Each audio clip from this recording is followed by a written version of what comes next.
This game is brought to you in partnership with TNT Sports, the home of European football, as the two teams emerge here at Selhurst Park down to our right-hand side. And there is another very good crowd here on a European night at Selhurst Park. The ticket prices not too cheap, maybe relatively speaking, at this stage of the season, but the Palace fans have turned out in their numbers once again. There's a good following for the Cypriots in the Arthur Waite stand over on the far side as well. And they are a team who are looking to make their own piece of history and become the first Cypriot side to make the quarterfinals of a European competition since Apoel in the Champions League back in 2012. Of course, every round, every moment of progress is history for Crystal Palace in their first European season, and after underwhelming at times in the league phase and coming through a tricky playoff, they now have the opportunity to really push on, with Fiorentina or Raków of Poland awaiting the winners in the quarterfinals of this tie. A reminder of the two teams once again. Crystal Palace with two changes. Chadi Riyad drops to the bench. Daniel Munoz is injured, so Brennan Johnson comes in for him. Maxence Lacroix is available again following his suspension against Spurs in the Premier League. Dean Henderson in goal. Canvo, Lacroix and Richards the back three. It'll be Johnson, Wharton, Kamada and Mitchell across midfield, with Sarr and Gesson in support of Strand Larsen in attack. And Jean-Philippe Mateta is on the bench for the first time since the end of January. The AEK Larnaca side, Alamedovic in goal, Ekpolo, Milicevic, Sabarit and Garcia, their back four. Ledes and Pons in midfield. Miramon, Roden and Ivanovic behind Bajic in attack.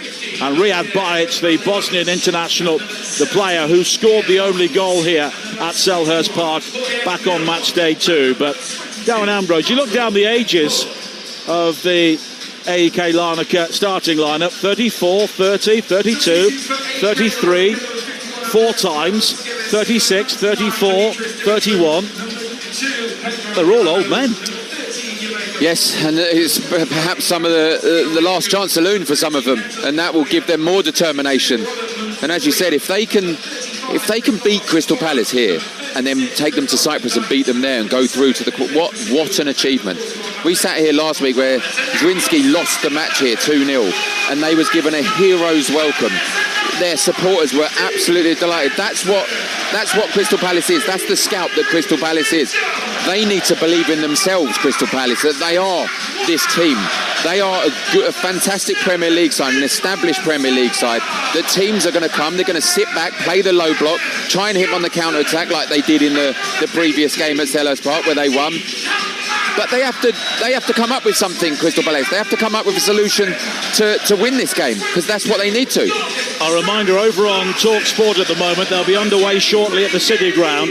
Forest against Midtjylland in the Europa League. Already in that competition, as we heard here on Talksport 2, Aston Villa winning at Lille by 1-0. Ollie Watkins scoring just after the hour. Elsewhere in that competition, Rafa Benitez's Panathinaikos beating Real Betis 1-0. Porto with a fine 2-1 win at Stuttgart, and Bologna and Roma, the all-Italian tie, finishing 1-1. Ferencváros against Braga, Celta Vigo against Lyon, and Genk against Freiburg, the other 8 o'clock kickoffs in that competition. In the Conference League, Strasbourg, probably the favourites, along with Crystal Palace. They won 2-1 away to Rijeka in their first leg. Rayo Vallecano with a fine win, 3-1 win against Samsunspor of Turkey, who were very strong in the league phase. AZ beating Sparta Prague by 2-1. 2 goals there for Troy Parrott. And Shakhtar Donetsk winning 3-1 at Lech Poznan. Fiorentina against Raków, one of the other ties at 8 o'clock. And of course the winners will play Palace or AEK Larnaca. Our match officials here are from Croatia. Igor Pajac is the referee, and it's AEK Larnaca in the bright yellow and green stripes who get the game underway. Attacking the goal away to our right, the Holmesdale Rolled End in the first half. Crystal Palace in their red and blue stripes. The second leg in Cyprus next Thursday. So the onus really on Oliver Glasner's team to take the initiative here this evening and look to build a first leg lead to take away the jeopardy from that match coming up next week. It is Conference League Live on Talksport 2, covering all of the English sides in European competition this week. We've already brought you a win for Villa in northern France.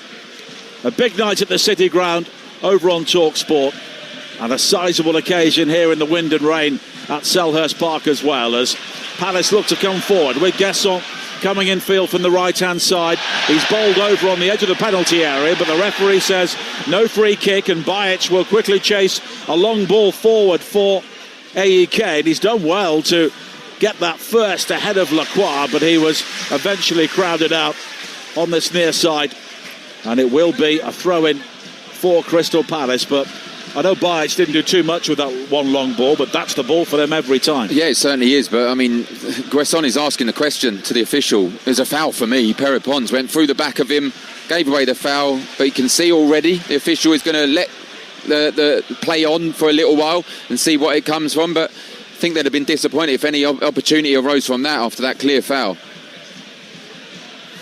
It looks to be a crosswind at the moment, which doesn't really do too many teams many favours, as Palace play a long ball forward on the far side, and it gets caught in the wind and it swirls high out of play, and it will be a goal kick, of course, here on match day 2. AEK Larnaca winning by a goal to nil in Palace's first home game in the Conference League. They had 16 attempts on goal, but only one on target.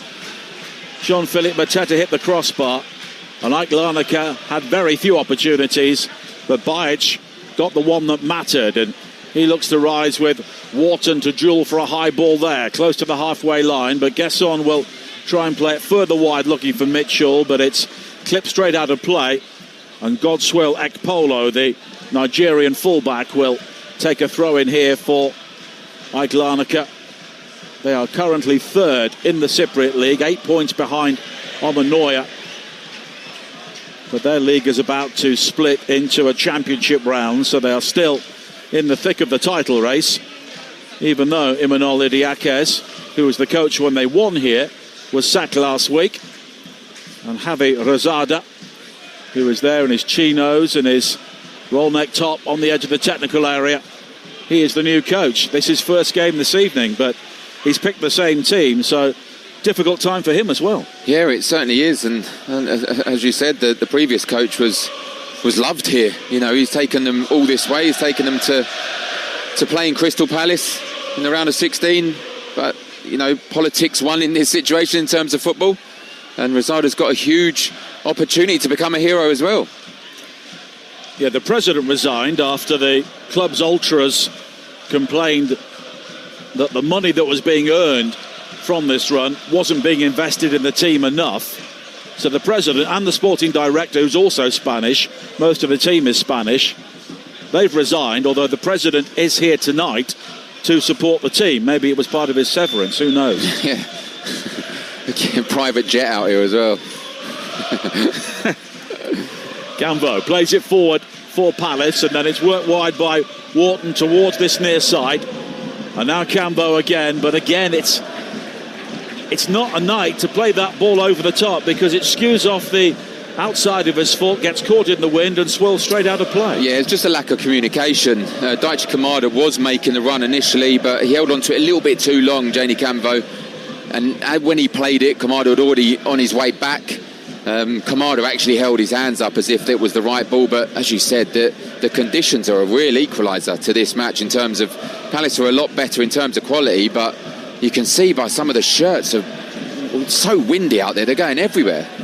Pons plays it wide to the far side, and Angel Garcia, the captain of AEK Larnaca, and then it's worked forward and then neatly played inside towards Pons, and Garcia's got the opportunity to bring it forward down the Larnaca left. He comes in field, but then the challenge comes in from Saar, but Larnaca win it back smartly. Angel Garcia again, but he's closed down by Ismail Assar, and it will be a throw-in for AEK Larnaca, about 10 yards from the corner flag on the far side there left. I mean, they're a lot higher up. I was here on the game against Larnaca match day 2, and they were very deep. I mean, they've got one defender back at the moment, one marking Strand Larsen, one a little bit deeper as the cross comes in. High towards this far post, and it's nodded down to Bajic. He's unable to turn. Kamada comes in to scramble it clear, but it was nodded down at the far post in plenty of room there for Jorge Miramon, and Palace took time to get to grips with that. Now Sabarit, the central defender, with an expansive run forward. He tries to play it further forward to Jordan Ivanovic, but it spins out of play. It will be a throw-in for AEK Larnaca. Yep, deep in the Crystal Palace half at the moment. It's been a good couple of minutes for AEK Larnaca. A few crosses into the box, showing some intent. Miramon once again is lurking on the edge of the penalty area. Tyrick Mitchell is trying to keep an eye on him as it's headed square by Rodon towards the edge of the area, but Strand Larsen brings it down, and Sarr quickly plays it forward looking for Guesson, but Miramon comes in from the right hand side, makes the challenge in the centre circle, and Sabarit goes all the way back to Adamerovic, the veteran Serbian goalkeeper. And they had a remarkable defensive record in the league phase. 6 games played, 3 wins, 3 draws, 7 goals scored, only 1 conceded. And of course they beat Palace here, they beat AZ 4-0 at home, and also Skendia by a goal to 0. As Tyrick Mitchell brings it forward now down the left, back towards the teenager Canvo. His first ball forward is blocked, but he now gets it back midway inside the Larnaca half. Kamada tries to work it into the path of Sarr on the edge of the penalty area, but it breaks down for Palace, and Ivanovic will bring it clear again back towards Sabarit, who had the opportunity to play it long, but he held on to it, and under pressure from Strand Larsen runs it out of play, and it will be a throw-in for Crystal Palace. Taken quickly down the right hand side, Strand Larsen away from the challenge, plays it low towards Guesson. Fine save by Adamerovic, and the rebound is scrambled wide, but it could be a busy night for the Serbian goalkeeper, and he excelled there right at the start. I mean, I'm going to say what a save, but we're about to see a replay on our screens before us. A lovely play from Strand Larsen, chopping the defender. It's just hit straight at him. Adamerovic, he doesn't really know what's coming, but look, you've got to be big, you've got to be brave. And I'm probably doing him a bit of disservice there looking at the replay. He spread himself huge, like back in the day, like Peter Schmeichel done. And the star jump, and he got the save. It's a brilliant chance. I think he's got to be doing better, Guesson. He's got to be scoring that. He's hit it straight at him. What a good save.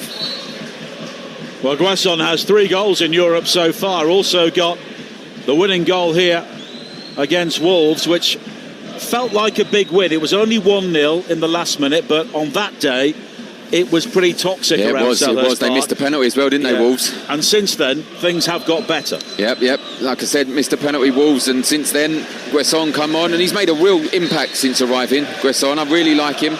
He's getting first team football, he's impressing, he's positive every time he gets it. He's got himself a couple of goals, as Strand Larsen as well, got another goal adding to his 2 against Burnley. He got a goal against Spurs. So the signings they've made have been shrewd, and they're working at the moment. Garcia, the rain is currently coming in sideways into the faces now of the AEK Larnaca players. So Palace have the elements in their favour at the moment, but it's the sort of night where it could change very quickly. And there are parts of Selhurst Park that are a bit of a wind tunnel. There's a crossfield ball there from Milicevic, wide to the far side, looking for Garcia, and it just changed direction and bounced over his head. Palace had the throw-in. Here is Canvo, made his European debut in that game here against AEK Larnaca back in October. Wharton wide towards Richards, and now Wharton again. It's the sort of night to keep your high balls low, as Canvo plays it forward again, and he plays the high ball, and it's gathering pace as it skips off the turf, but into the arms of Alamirovic. I mean, that's 2 or 3 times that JD Camvo has played that pass, and as you just said there, it's not working on this pitch. No one's making the run because they know it's not going to work. Needs to come up with another solution. People show to feet more as Kamada wins it back.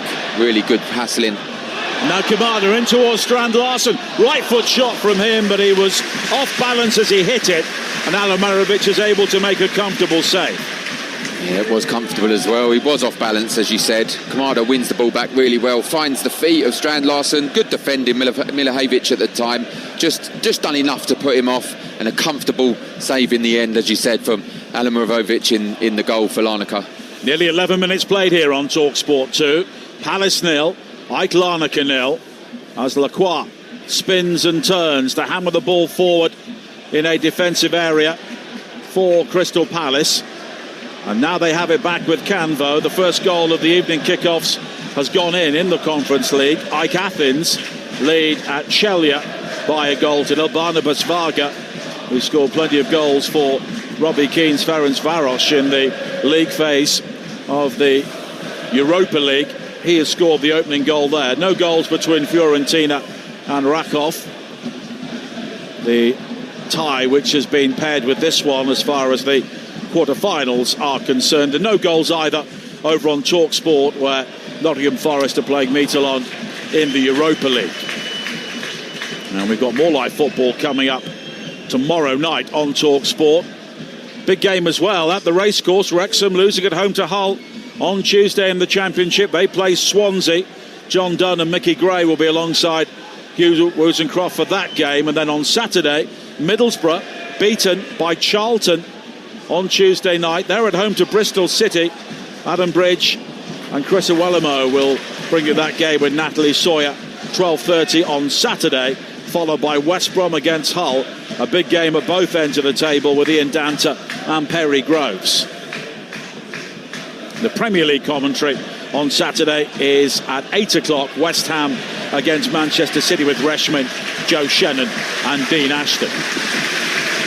It's back with the Palace captain, Dean Henderson, defending the goal away to our right-hand side. 12.5 minutes played here at Selhurst Park. 0-0. Palace with the game's best opportunity, but Larnaca have had their moments as Brennan Johnson brings it forward from right wing back, and it's worked in field, and now the shot from Sarr, and he curled it left-footed, coming in from the right, and it was just over the top. Oh, it's brilliant play. Ismail Sarr, spoke about him before, how dangerous he is. He's on good form. He got a little bit of luck. Ivanovic, Angel Garcia and Perry Pons trying to make the challenge. He rides those challenges, cuts inside on his left foot at a distance, at an angle, just bends it over the top. Player on good form, and he showed it there. A lot of confidence, unlucky. Ismail Sarr, one of the more experienced European players in this Palace team. His 30th appearance in Europe tonight. Good goal-scoring record as well, 9 goals.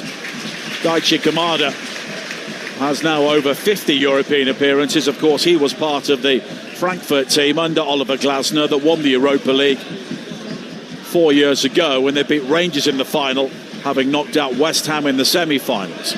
Richards forced to go back to Lacroix at the heart of the back three, under pressure from Djordjevic on the far side. And at the moment, Palace are having to battle with the elements as much as the Cypriot opposition, as it's almost broken out by Rodon.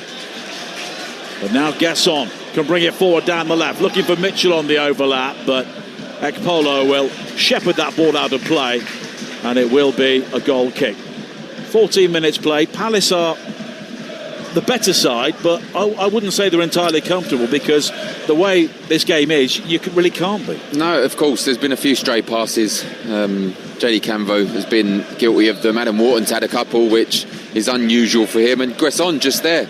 Simple pass, really, to Tyrick Mitchell. To his feet, he wanted it. He tried to play it between Milivojevic and Ekpolo, and they just drifted out for a goal kick. So just need to make a little bit better decisions at the moment, Crystal Palace. Now Strand Larsen lays it off to Gesson to his left. He's quickly closed down. Kamada, though, with a lovely ball forward with the outside of his Right foot to release Mitchell down the left. The low ball into the penalty area. Evades everybody until it hits the central defender, Sabarit, and bobbles kindly into the arms of Alamirovic. He quickly bowls it out to Godswill Ekpolo on this near side. And I'm not sure it's the sort of night where defenders really want the ball played out by the goalkeeper. No, but also they don't want crosses coming into the box. You see that there was causing a few difficulties there. But if you're Crystal Palace now, you're telling Brennan Johnson and Tyreek Mitchell to get wide, get forward and really hit them hard and low across the box, because anything can happen. Going off a defender, or Strand Larsen could find himself in space. Looked uncomfortable there, the Larnaca defenders. And you're listening to Conference League Live on Talksport 2 with Enterprise Rent-A-Car. Here for it, book Europa at enterprise.co.uk. 16 minutes played at a wet and windy Selhurst Park. Crystal Palace 0, AEK Larnaca 0 in the round of 16. As Palace again give the ball away cheaply inside their own half, and it was a stray back header from JD Canvo which goes straight out of play. Just in front of us, it will be a throw-in for AEK Larnaca, which Jorge Miramon, 36, former Leganés player, a number of ageing Spaniards in this team, Spanish coach, outgoing Spanish technical director. It was worked nicely between Rodon and Miramon on this near side, and it's scrambled behind by Canvo for the game's first corner to AEK Larnaca. Yeah, it was really good play actually on the near side, right in front of us. Rodon, and as you said, just got winning his team a corner, and it's not really what you want in these conditions. You don't want set plays being put in on top of the goalkeeper. Dean Henderson needs to be ready. Referee doing his usual, telling people to stop holding in the box. Well, the ball here is not staying in the quadrant. The assistant is stood over Pons, the corner kick taker. Every time he puts the ball down, it moves in the wind. He's almost going to need a kicking tee. He needs a finger on the top, yeah, doesn't he? A finger on the top, yeah. But Gustavo Ledes will whip the corner in, high towards the far post. It's kept alive by Sabarit, cleared away by Richards eventually, and then worked wide by Rodon, straight out of play on the far side. But we saw there, it came to nothing, but that could have gone anywhere. Yeah, it's just overhit in the end, Gus Ledis, wasn't it? Just, as you said, just when you get an opportunity, especially if you're AEK Larnaca, try and put it on top of Dean Henderson, get the big guys around him, see if something can fall for your own team. He just overhit it. Sabarit tried to keep it recycled and back in play, but couldn't, and now it's Palace in possession. 0-0 still at the City Ground. Over on Talksport, Villa winning away to Lille by a 0 in the Europa League round of 16. This, of course, is the Conference League. Palace, Strasbourg and Fiorentina, you would imagine, will be the favoured teams heading towards the closing stages, but Palace have got to get through this game. And they've had their problems at home, of course, beaten here by AEK Larnaca and drawing with Coops. The Finnish team, when a win would have possibly put them into the top 8 at Larnaca's expense. As Lacroix plays it wide to Johnson on the right, down the line looking for Sarr. He partially controls it, quick enough to keep the ball in play. The cross in the end is tipped away by Alamirovic and gets on to pace coming in to jab the ball behind. It may have actually come off the crossbar there as well, as the cross was hung up by Sarr, but Palace unable to make the most of it. Yeah, it was good pace shown by Sarr. Alamirovic made a bit of a mess of it, flapping at it, pushed it out. And I'm just seeing maybe Guesson could have gone with his left foot as opposed to stretching his right foot out to try and hook it in. He'd been better off going with his left foot. Unlucky. Now it's worked wide to Miramon. The low ball into the penalty area intended for Bajic, but he never really got hold of it. And it's into the arms of Henderson. But Miramon is finding plenty of space on this near side. And of course you've got Brennan Johnson over on the right. And it's a big night for him as well in a number of ways. Yeah, it is. And as I said, I feel a little bit for Nathaniel Klein not playing this position. not done much yet, Brennan Johnson, since arriving at the club. Got an assist here, didn't he, against Rinsky when he came on. But other than that, he's not really done much, and I just feel he's wasted in that wing-back position. Just feel maybe... I know this is the formation Oliver Glasner likes to play, this 3-4-3 formation. But a night like tonight, do you really need 3 at the back? I'm not so sure. You could go 4, or even push Max Leinster-Croix into midfield and make an extra man up there, because they're playing such a deep block at the moment, Larnaca. It's hard to break that down. You need to come up with something different just to confuse them to a certain degree. I don't think you need 3 at the back. Well, Miramon at the moment is trying to lead Tyreek Mitchell into areas of the field that he doesn't want to be in, and now he's in the centre circle. And Mitchell every time is going with him, which means there's plenty of room on the near side. Yeah, they're playing cat and mouse at the moment, Larnaca. I just feel, like I said, they could go 4. With Richards plays fullback. He's out there now from our angles. We can see Lacroix and Camvo with Tyreek Mitchell here this side, and then play 5-1 or 3-3, 4-3-3. Just try to disrupt them a little bit more. Here is Johnson now, delivering the cross, looking for Strand Larsen, and Alamarovic makes a good claim. Yeah, probably the first time Brennan Johnson's actually got on the ball. Bit of space, put a ball in, just maybe a little bit too high for Strand Larsen. Good take from Alamarovic. I'm struggling to say that name, to be honest. Yeah, I always write it phonetically. I'm just saying it quickly. Yeah, Alamarovic, yeah. Alamarovic. Well, he's been around, but he's done well in this competition. 5 clean sheets in 6 games so far. I mean, Larnaca began on the 10th of July last year in the first qualifying round of the Europa League, because they won the Cypriot Cup.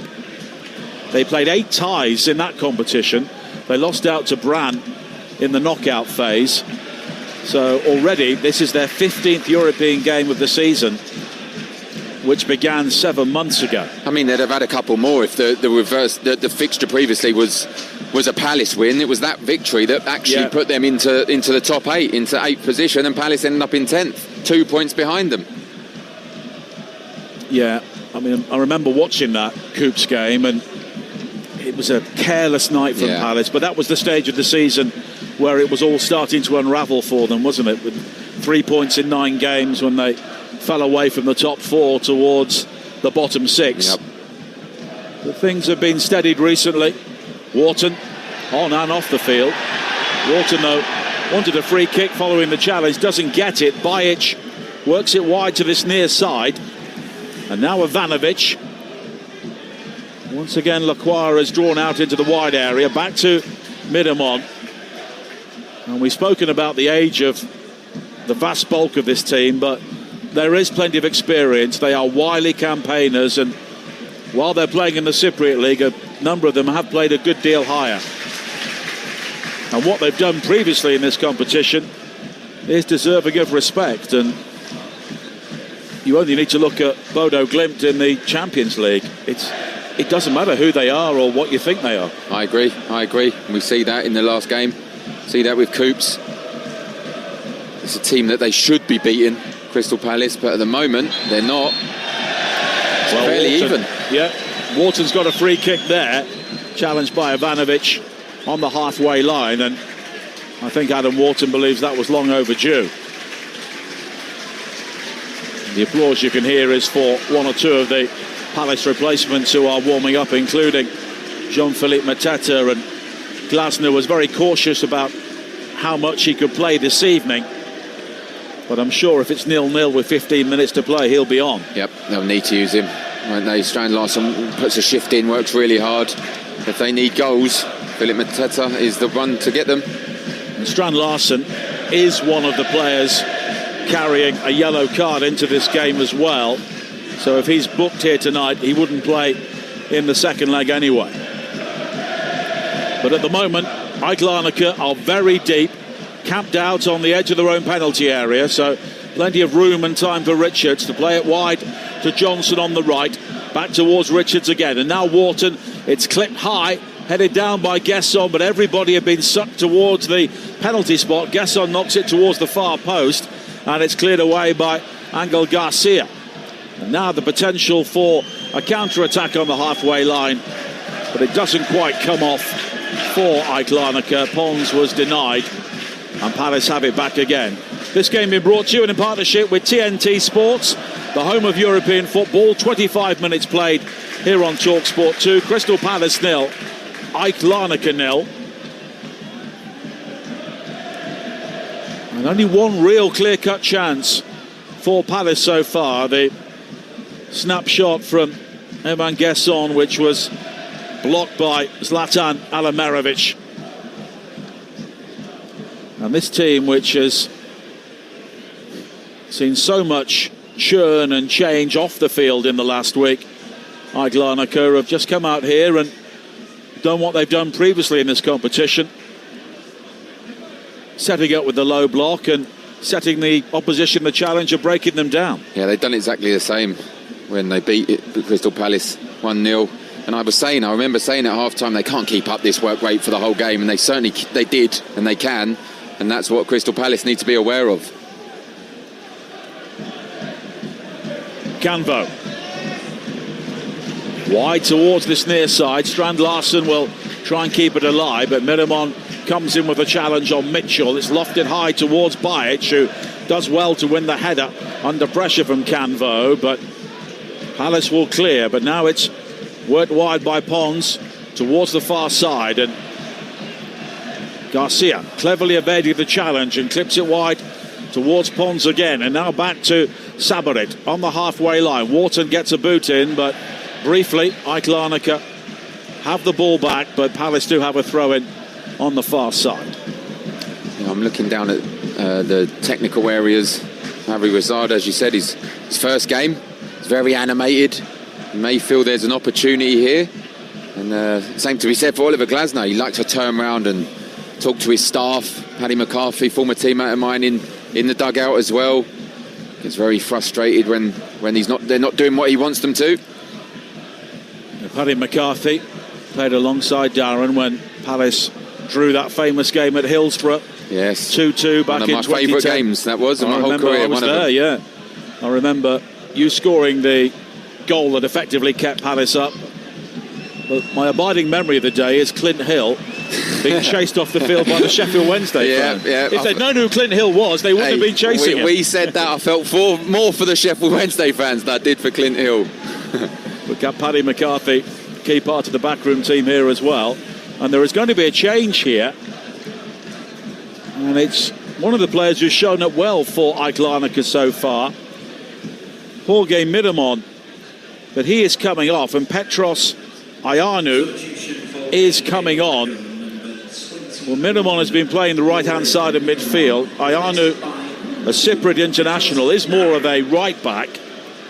So they may have to do a reshuffle here or play someone out of position, but Miramon made a good start to the game, and he was the player we were talking about who was rather leading Tyreek Mitchell all over the field, but now he's going off. Yeah, and he looks devastated, the lad, he really does. I didn't see what actually happened, to be honest, so I didn't realise he was making a substitute until he sat down on the floor, but he looks devastated, doesn't he, to be honest.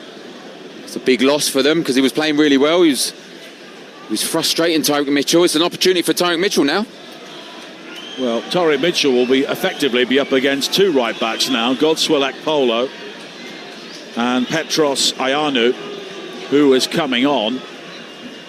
Just being checked by the fourth official, Dario Bell.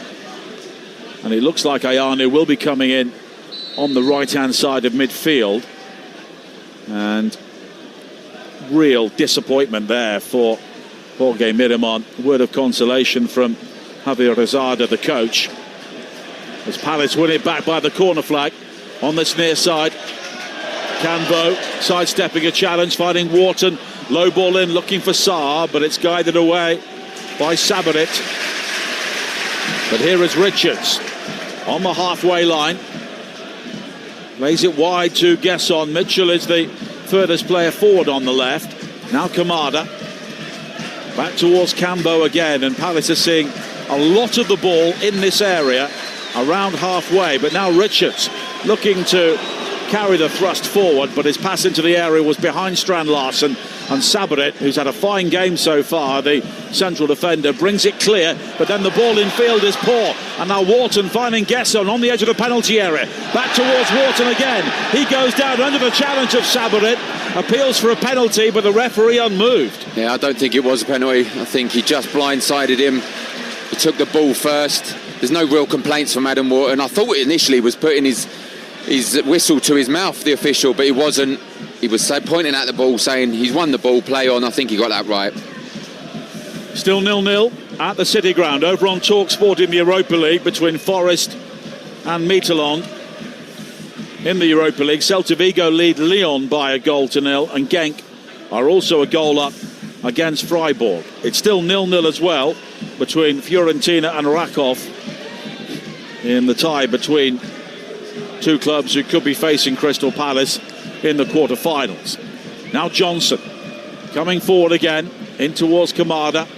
Back to Richards, and Kamada with a crossing opportunity, and it's volleyed back towards his own goal there by Leders, and he got away with one. Ioanu will clear up to the halfway line. Bajic does well to get there before Lacroix, and in the end he's got the free kick. He was given a nudge there by Lacroix. The referee just gave it a moment to see if there was any advantage, and now it's a free kick to AEK Larnaca with 31 minutes play. Yeah, I mean, he's refereeing it quite well at the moment, isn't he?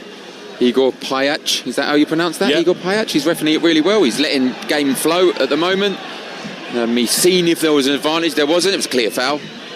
And then he brought it back for the free kick. That's poor.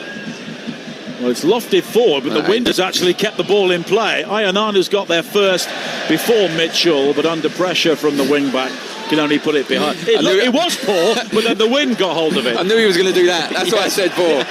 It was a great ball in the end. Yeah. Just shows you, doesn't it, the wind is causing a real problem. Clinton Baptiste, yeah, you can see what's coming.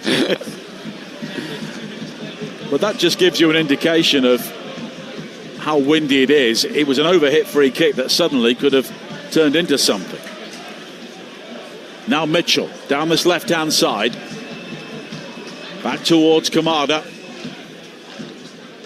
And Lacroix.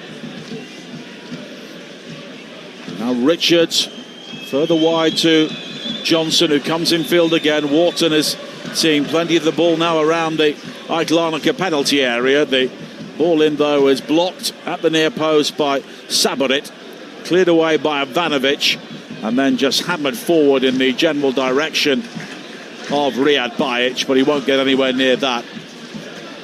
And an opportunity for Cambo to bring it forward again. And at the moment, the Cypriots are really on the defensive, but Palace are finding it difficult to get behind them.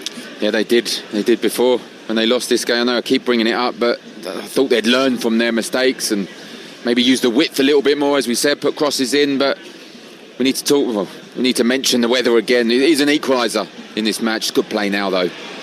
Now it's worked wide towards Johnson, low into the near post. Strand Larsen tries to keep it alive, headed away by Ioanu, and then hooked clear by Ivanovic out of play on the far side for a throw-in. It's play like that, one-touch, intricate play in and around the box. It opens the defenders up.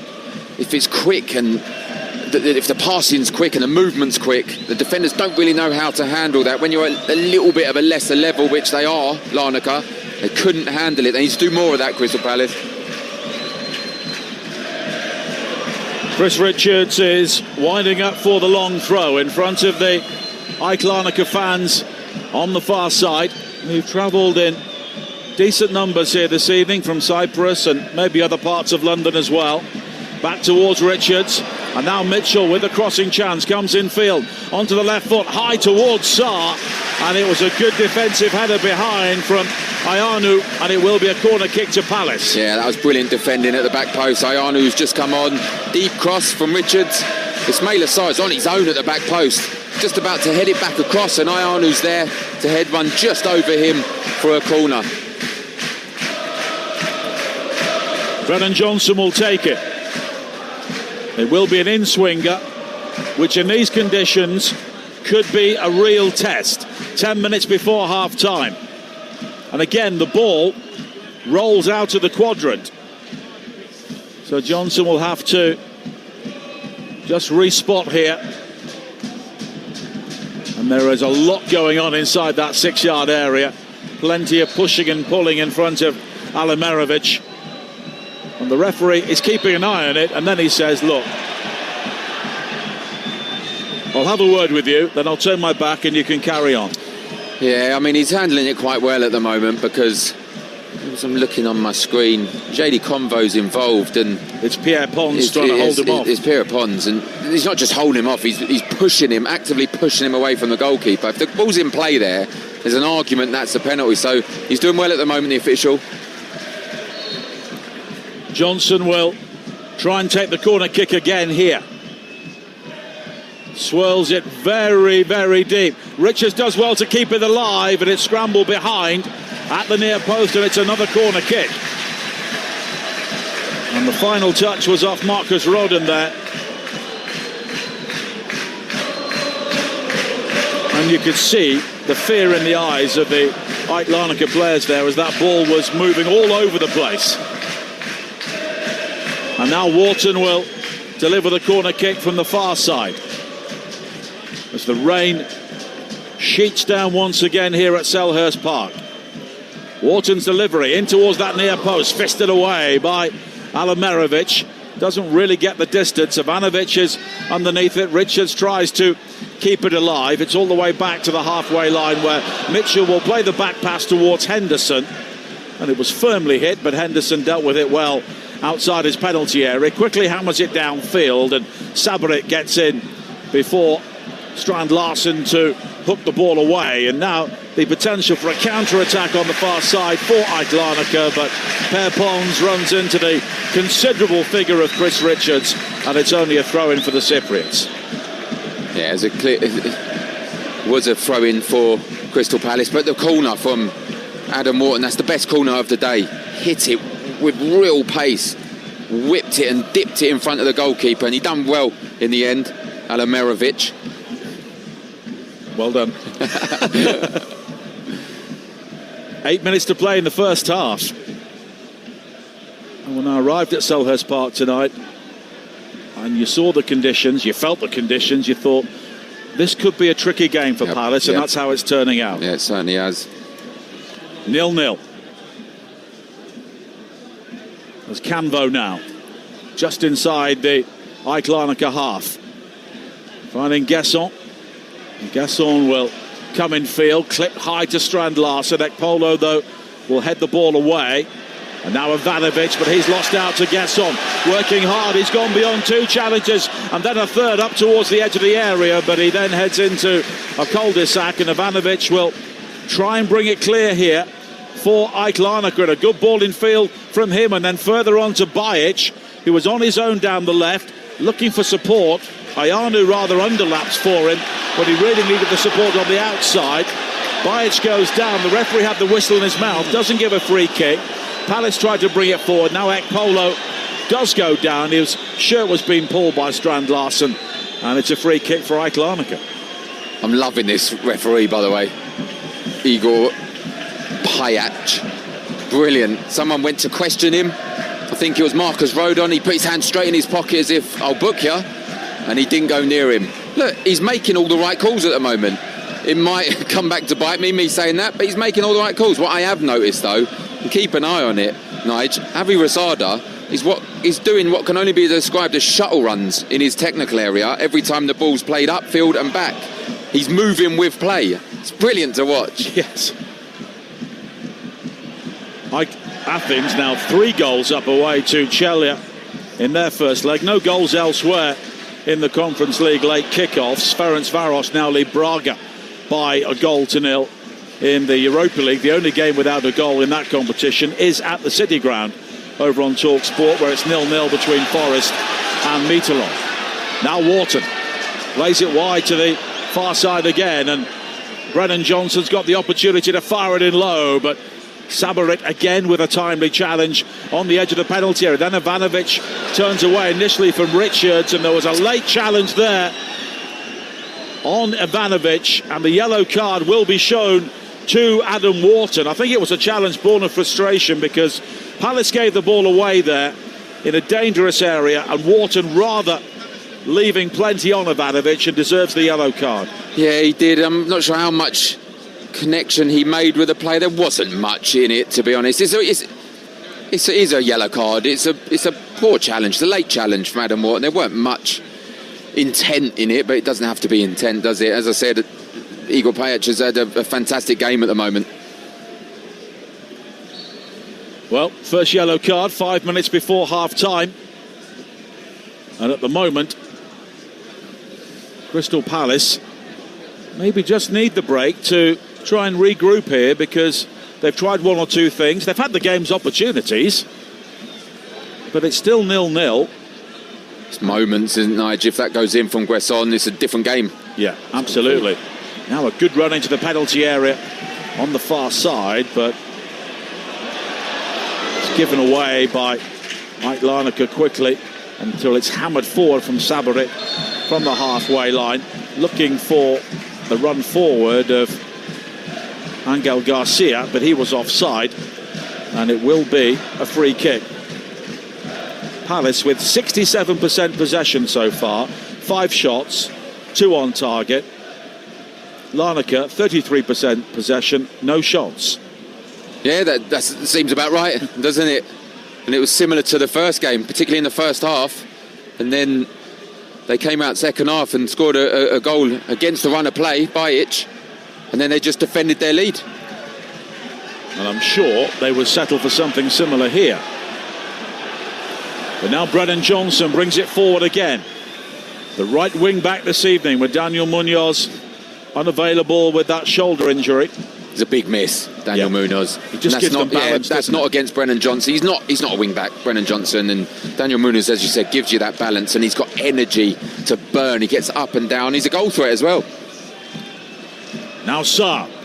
Good ball to find Kamada on the edge of the penalty. The cross low for Mitchell. Oh, he's put it over the top.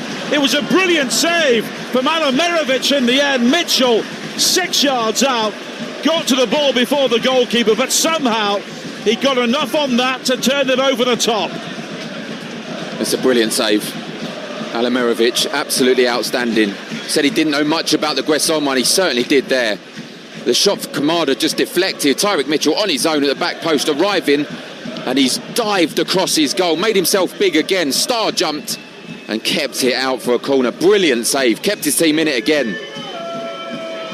Adam Wharton with another in-swinging corner, high to the far post, fisted clear by the goalkeeper this time. Well, he's only conceded 1 goal so far in the Conference League in 6 games, Zlatan Alamirovic. And so far here tonight at Selhurst Park, we've seen why. High ball into the penalty area again. Guesson was having his shirt pulled, but he's the player penalised. Yeah, the ref saying he's pushed him in the back, but as you said, just 6 of one, half a dozen the other for me there. Should have been a corner kick. But he's made the decision. But yeah, Alamirovic, outstanding. We've got it on the screens in front of us again. Saar does well. Kamada's hit a strike defending. It's deflected to him.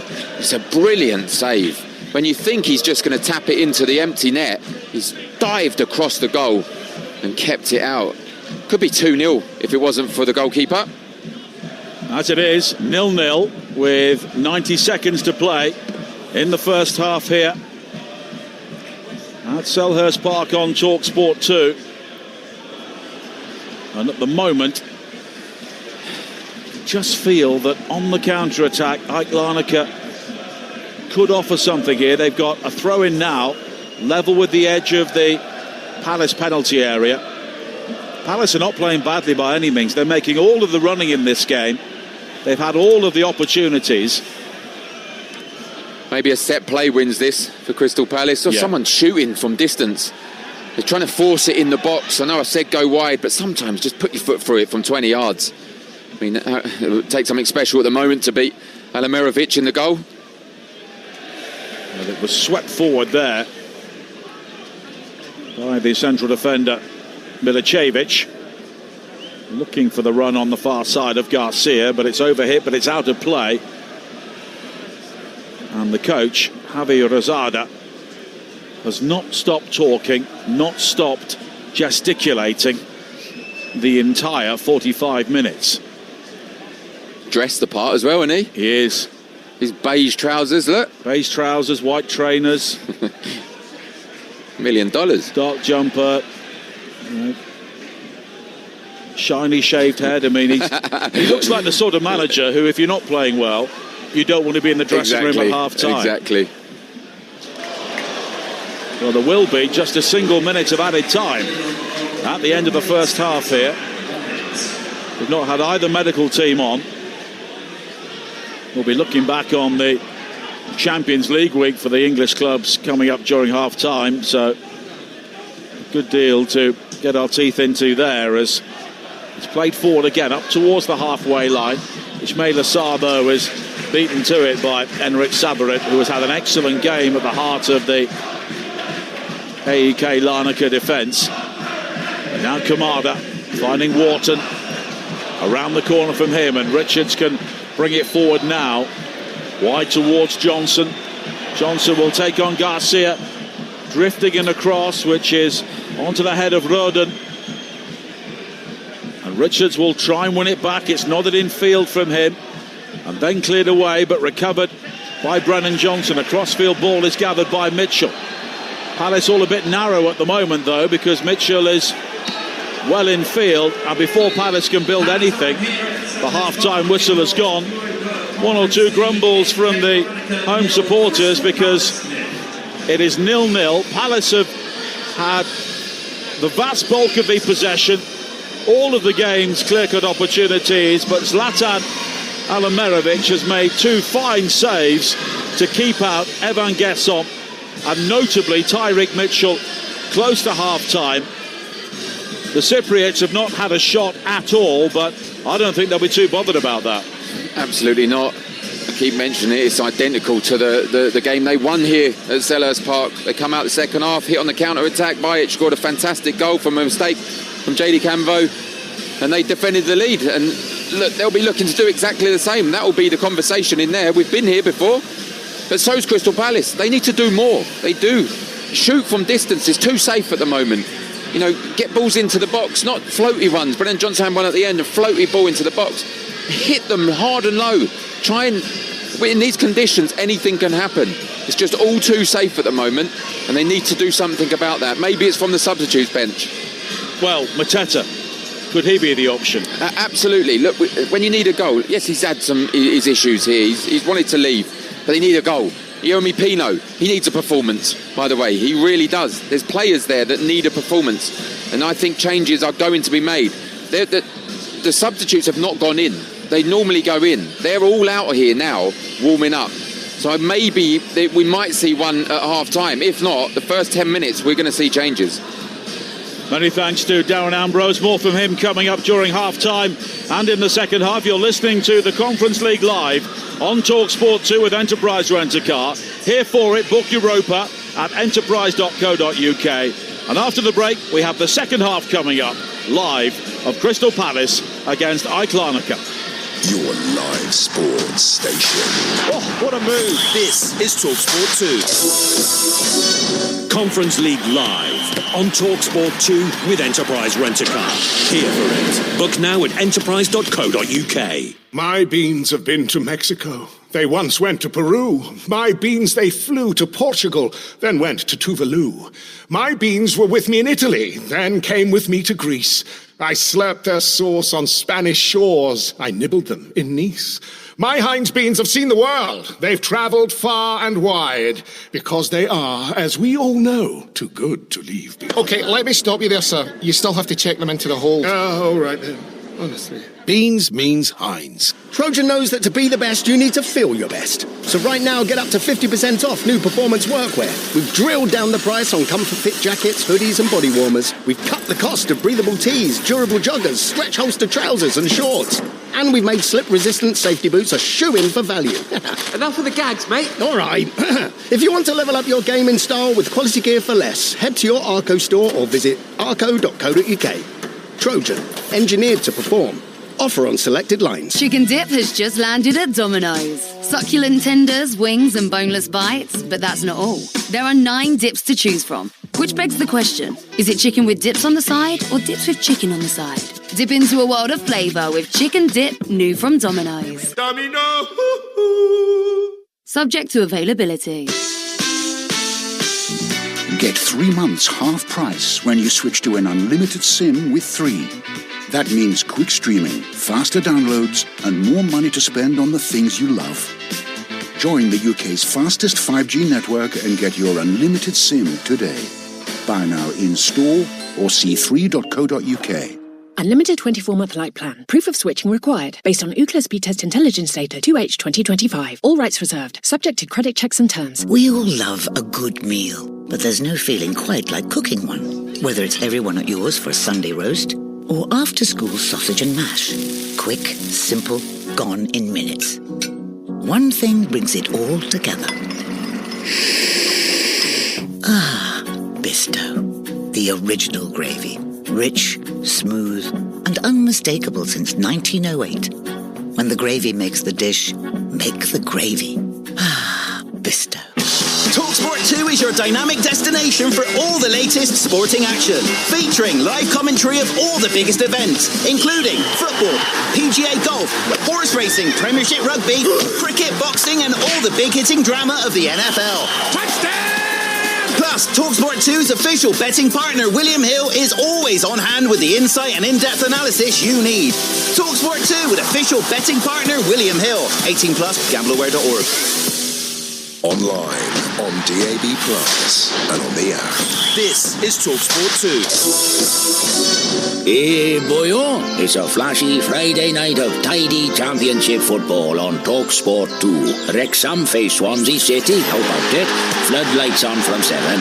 With Yagida, full life comes from 8. Absolutely sensational. Fixing you up with a first-rate Friday night of championship football on Talksport 2. Isn't it? Kick-off. King of football commentary. Kick-off live on Talksport 2. And welcome back to Selhurst Park and Conference League Live.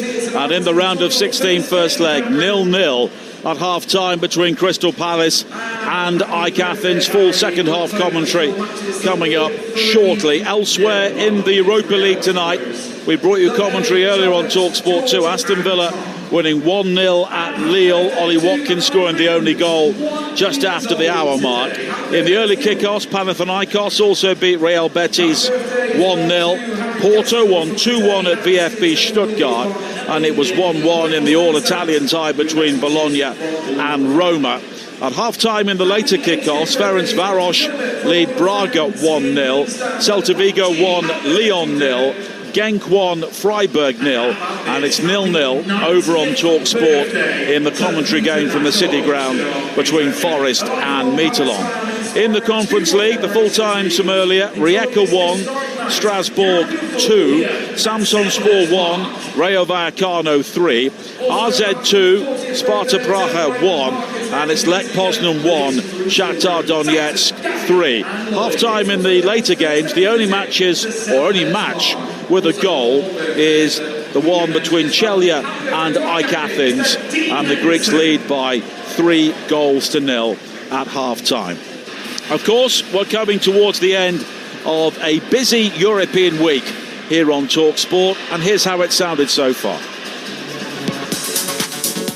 Now ball over the top, Donnarumma races out, Valverde's passed it and puts it in. Good ball inside the penalty area, and Donnarumma's beaten again. Chipped in, Valverde trying to help it on. There is his hat-trick, and Manchester City have a mountain to climb already on the verge of elimination. They've been taught a lesson tonight, Manchester City. Real Madrid 3, Manchester City 0. And they could see it get even worse here. Mayulu at the back post, Kvaratskhelia! It's 5! Chelsea have capitulated right at the end. They fall apart in Paris. Paris Saint-Germain 5, Chelsea 2. Goes down, referee points to the spot. Penalty for Arsenal. Brilliant play from Madueke. Kai Havertz to level things up, and he does! Arsenal managed to come away from the Bay Arena with the score level. Leverkusen 1, Arsenal 1. Well, we've talked about 6 English clubs in the Champions League round of 16, but none of them won this week, of course, and a lot of them are chasing big deficits in the second leg. Darren Ambrose is back with me here on Talksport 2. And look, We'll start with your club first, getting it out of the way. Tottenham away to Atleti. Thanks. So much has been talked about that game now. What, if anything, can they take out of the second leg? I mean, it's going to be really difficult, isn't it? It's going to be really difficult. The atmosphere is not going to be great at all. Can I see Spurs keeping a clean sheet? No, I can't. Can I see them scoring 4? No. And even the most optimistic of Spurs supporters knows the tie is almost over. However, this is football. We know this is football. A decision could go our way. A red card could go our way, an early goal, and then the tie changes. Look, it was a terrible 25 minutes. After that, we stayed in the game as such, but you can't afford that against the Champions League side. It's absolutely...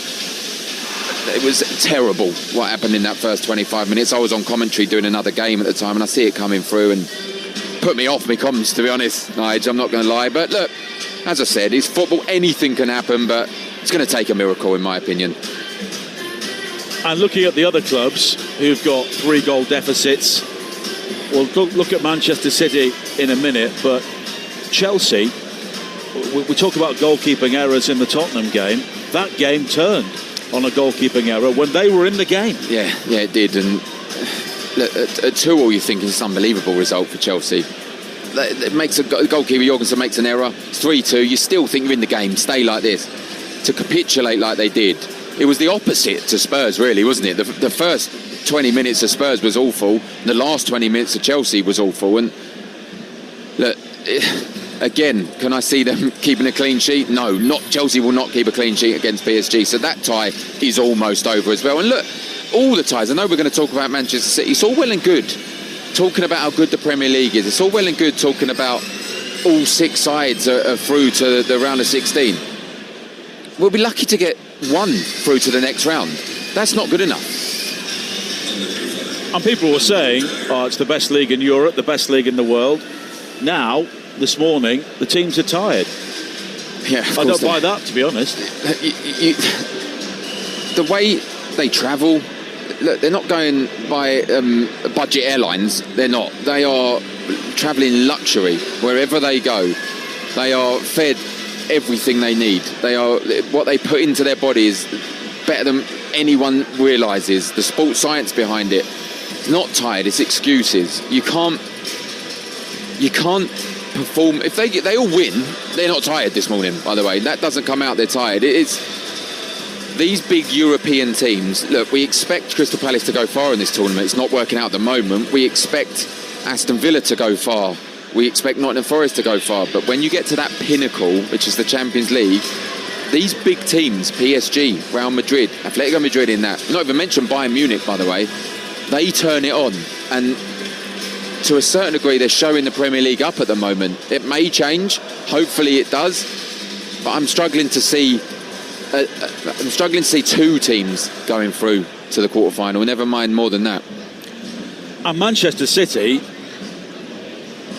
you're not quite sure what you're going to get with them at the moment. We didn't anticipate that without Mbappe, without Bellingham, without Rodrigo, Federico Valverde would suddenly turn into one of the world's great strikers. I mean, we've seen it before, haven't we? I think Pep Guardiola's tried to outsmart himself again as well. I think he's seen those players that are not going to be in the team, Jude Bellingham, Rodrigo, as you said, Mbappe, and thought, let's play an out-and-out attacking side, get as many goals to take to the second leg.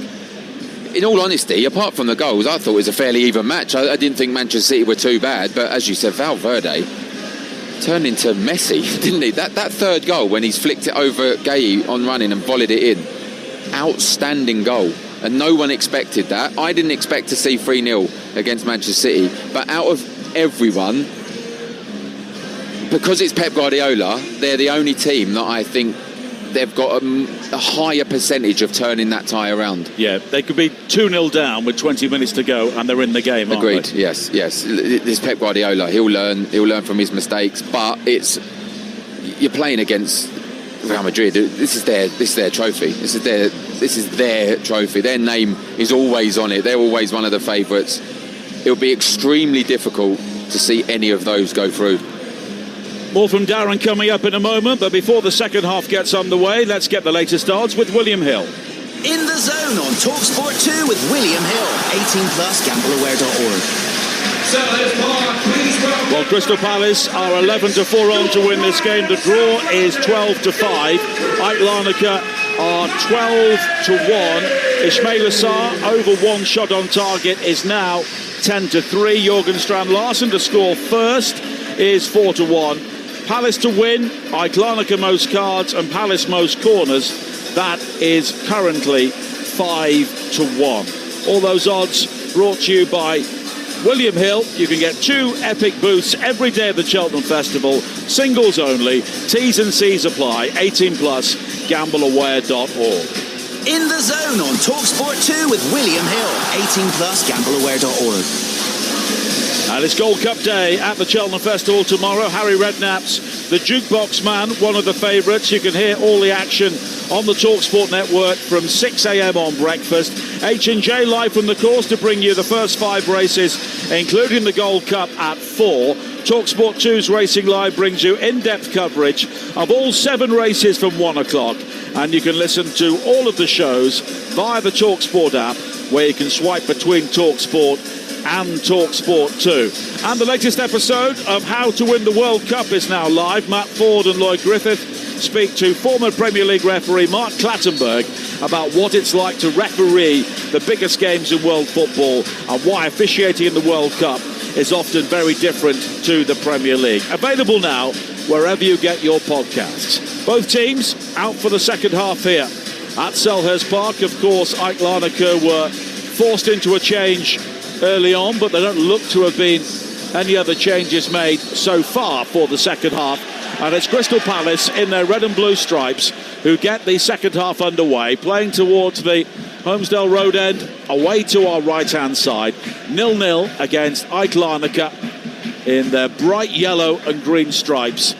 And now the rain is going sideways into the faces of the Palace players, Darren Ambrose. Yeah, it looks awful. It looks even worse than the first half, to be honest. I know you can't keep going on about conditions, but they do play a factor. They do play a part. But they need to figure it out. Crystal Palace need to do something a little bit more than the first half. I don't think a slender lead or a draw is going to be good enough, really. I think they'll win the away leg, but they need to make a statement now. Now Johnson, just in front of us, coming forward, infield to Wharton, who was booked in the first half. Looking for Johnson on the outside. He looks to go in behind the challenge of Garcia. Garcia just gave him a slight nudge. And Johnson did partially go down. Appeals for a penalty, but mainly from the crowd. There's good defending in the end from Garcia. Just done enough to put him off without giving away a foul or a penalty. And now Ivanovic has been penalised for a challenge on Sarr. The Palace team, Henderson in goal, Canvo, Richards and Lacroix, the back 3. You've got Johnson, Wharton, Kamada and Mitchell across midfield. Sarr and Guessond in support of Strand Larsen in attack, with Jean-Philippe Mateta among those on the bench. And Johnson will take this free kick. He's going to have to give this a real whack to ensure it just doesn't come blowing straight out of the penalty area. In the end, he goes square to Mitchell, further square towards Wharton. He will try and drive forward now down the left into the penalty area, fires it in low, blocked to the near post by Alamerovic. And now it's played back out wide towards Mitchell again. A deeper crossing this time, flicked on by Guessond, and it's headed away by Pierre Pons up to the halfway line. Yeah, it's really unlucky actually. What was initially a poor free kick from Brennan Johnson ended up quite as probably the best chance at the moment with Adam Wharton pushing through. I just thought unleash it, hit one at the goal, and he did. It was a good save once again, that man Alamerovic playing really well. The AEK Larnaca team, Alamerovic in goal.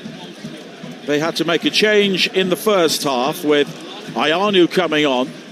He's alongside Ekpolo, Milicevic, Saborit and Garcia at the back. Ledes and Pons in midfield, with Rodin and Ivanovic supporting Bajic in attack.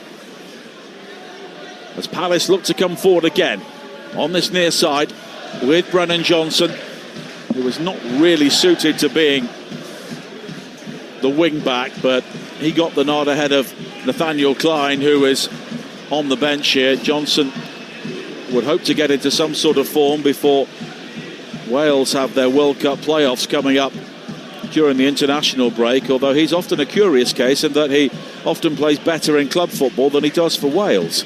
There aren't too many like that. Yeah, I was going to say exactly the same thing, actually. He seems to be an international player at the moment in terms of he's a lot better for Wales than he is at club level. It's very similar at Spurs, albeit he was the top goal scorer. Didn't really do much in games, but ended up tapping it in from the back post. Back post Brennan, we used to call him, as Spurs playing. I think they'll take that today, Crystal Palace. As a Welshman, I just hope Harry Wilson stays fit. Oh, what a player. He is the man. What to play out of contract in the summer. Well, I don't blame him for maybe having a look around now. Spurs, maybe. Well, in the Championship. sorry.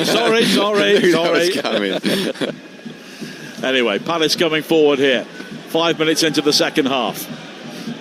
Now Kamada coming in field to find Wharton. Wharton further square to Richards.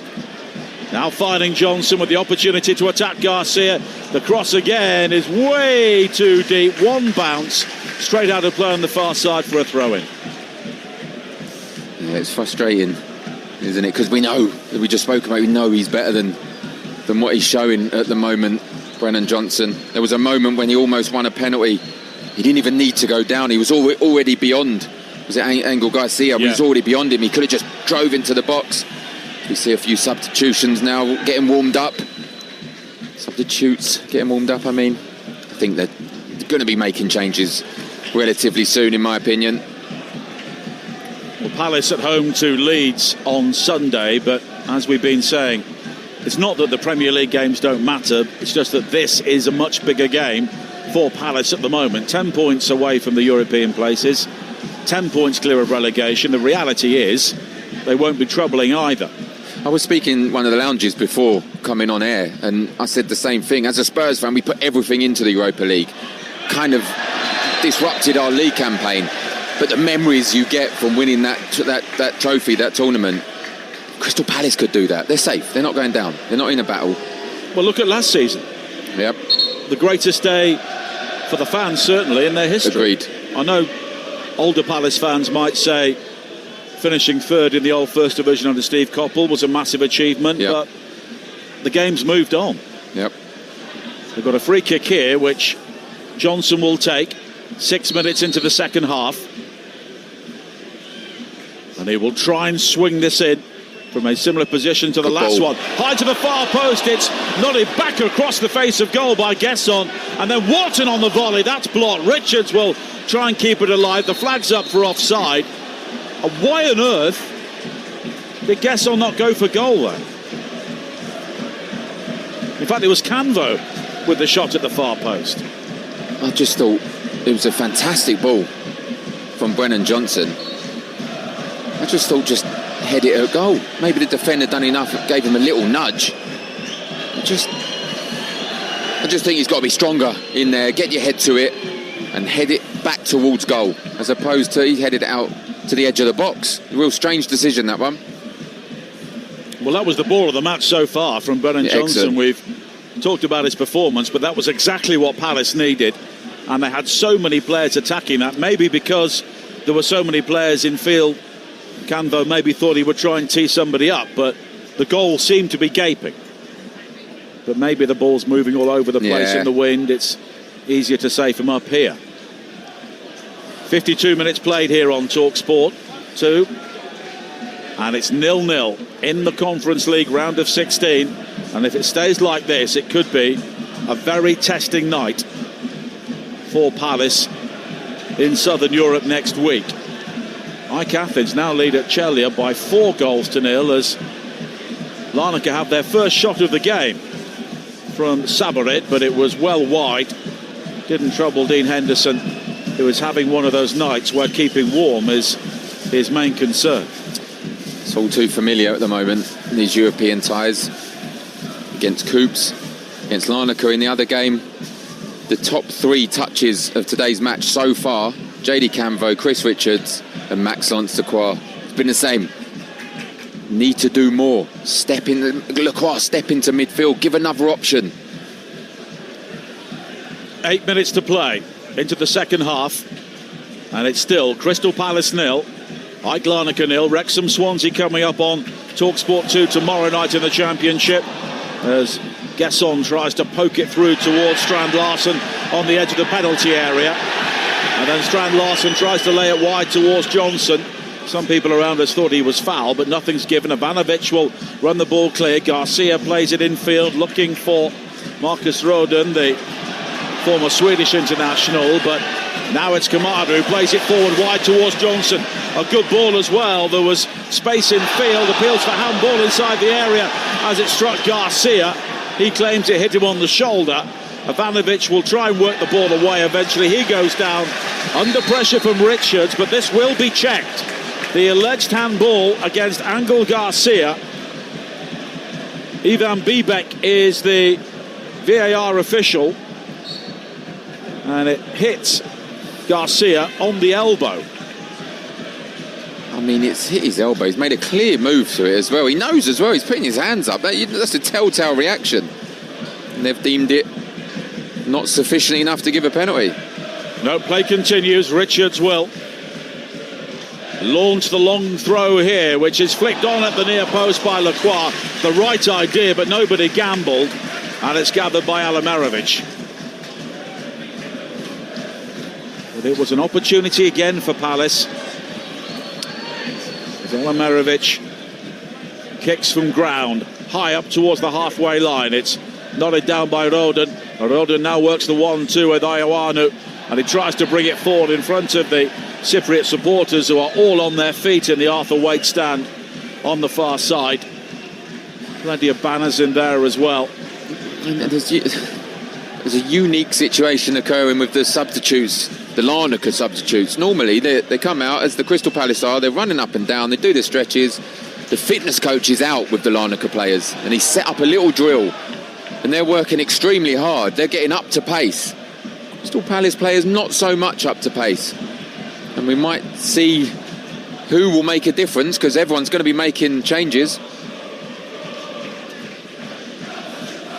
Well, at the moment, Javi Rosada has had 2 days to work with this team, but he's doing something with them.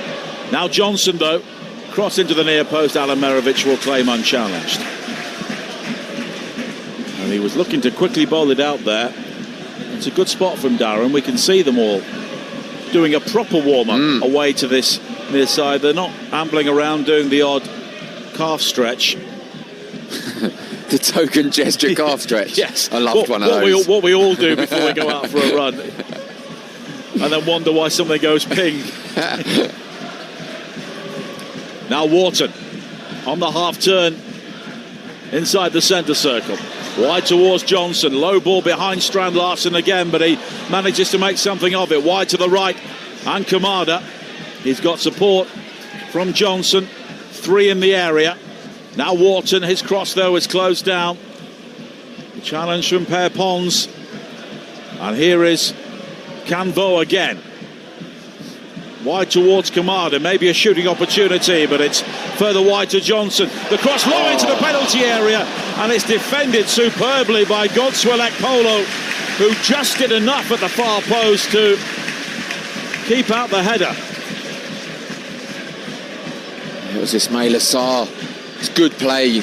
Brennan Johnson's getting a lot of the ball down this right-hand side, and this time he put in a lovely, delightful delivery. There's a good challenge from Ekpolo. Didn't give him any room, any time. And if he did get his head to that, he'd have took a hefty whack. We see on the replay there, but it's much better from Palace. But Brennan Johnson now has put 3 balls in that deserve to be finished. Agreed. And then, look, that's 2 or 3 assists in this match, and you say, oh, he's having a really good game. But at the moment, it's not happening at the moment for Palace. 57 minutes played. Palace 0, AEK Larnaca 0. In the Conference League on Talksport 2. Over on Talksport, it is still 0-0 between Forest and Midtjylland. The other 3 ties in the Europa League, all being led by the home sides. Ferencvaros, Celta Vigo and Genk by a 0-0. Ivanovic coming forward here for AEK Larnaca, finding Rodin inside the penalty area. He's closed down by Richards, and in the end it spins behind, and it will be a goal kick. The only goals in the Conference League late kick-offs, AEK Larnaca 4 goals up at Chelsea. Earlier on today in the Europa League, here on Talksport 2, Aston Villa winning 1-0 at Lille.